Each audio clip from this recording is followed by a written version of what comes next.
નમસ્કાર મિત્રો, મારી નર્મદા પરિક્રમાનો આજે ચોથો દિવસ અને હું ટ્રાવેલિંગ રાઇટર આપ દર્શક મિત્રોને લઈ જઈ રહી છું મહેશ્વરના પવિત્ર અહલ્યા ઘાટ પર, જ્યાં હું તમને દર્શન કરાવીશ મૈયા નર્મદાની દિવ્ય આરતીના।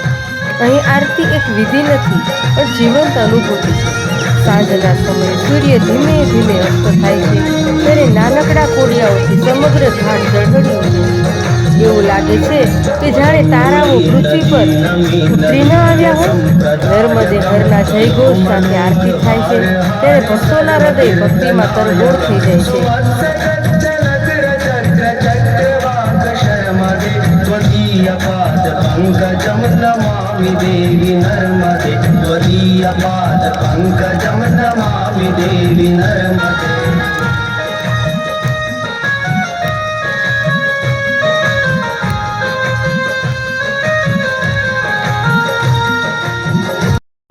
મારી સાથે જોડાયેલા રહેજો મિત્રો। જય માં નર્મદે।